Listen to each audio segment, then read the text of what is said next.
In the last video, we saw that we could calculate the distance between 2 points and we could find the midpoint between 2 points.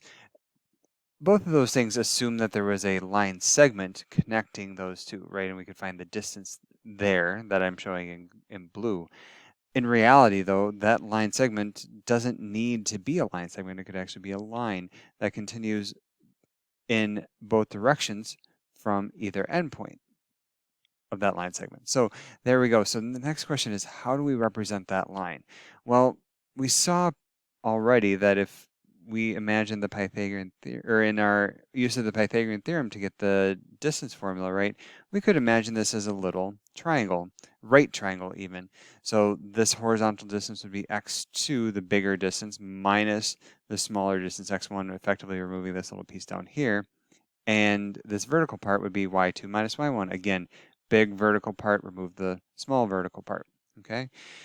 And so what we can actually do, we can talk about, we can define a new quantity, call it m, that is the ratio of the vertical change, y1 over y2, or y2 minus y1 over x2 minus x1. And I say this, and many of us recognize this as slope, okay? And yes, slope is a definition. And so when you think about the line connecting 2 points, just as I said, the slope of the line is given by y2 minus y1 over x2 minus x1. These triangles here, the mathematical name for those is delta, okay, meaning change in, okay? So when you see delta, that always means change in. So sometimes you, change in, okay? So change in y over change in x.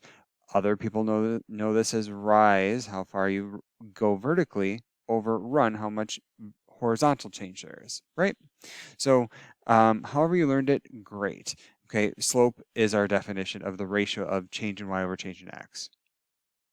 Now, what we can do is take that slope equation and play with it a little bit.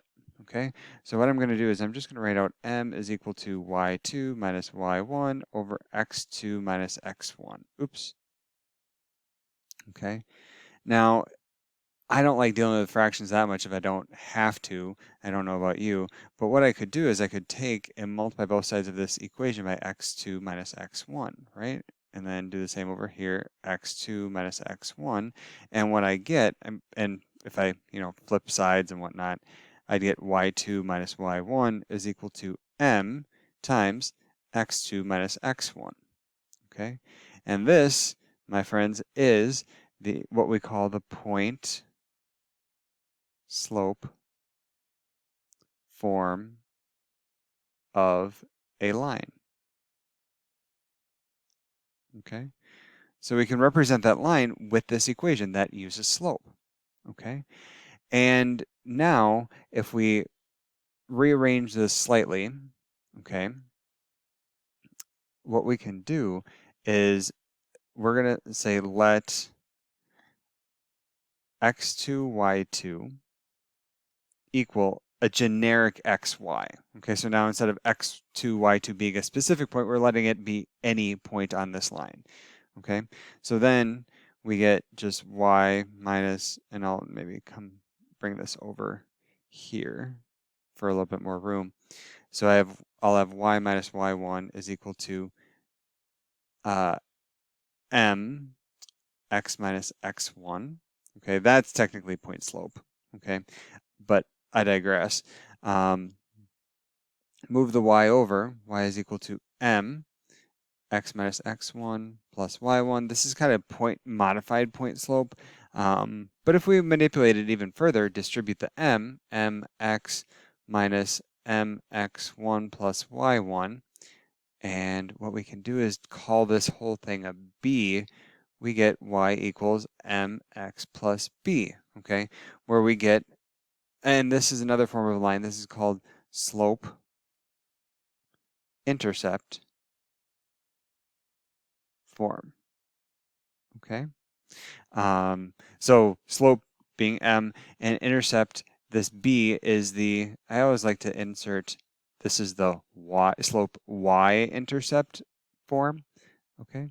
And then the last form of a line that we will maybe work with on occasion is if we take, not that one, take slope-intercept and move the x to the same side as y. So when we have negative mx plus y is equal to b, and maybe manipulate it a little bit more from there. This is kind of in what we call standard form. Standard form is ax plus by is equal to c, and these a, b, and c have to be integers. Okay, so there's maybe a little bit of work that we have to do from this modified slope-intercept form to get to standard form, but those are the three forms of lines of linear equations that we're going to see. Okay, so they are summarized here. Okay, so now we want to find a line that passes through these points. Okay, well, it doesn't say which equation to use, so personally, students love slope-intercept. I think that's really annoying most of the time. I actually like point slope because it's the least amount of work, and you'll see why. Okay, point slope, you need a point and a slope. We have a point, we just need the slope. Okay, slope-intercept, you need the slope and the intercept.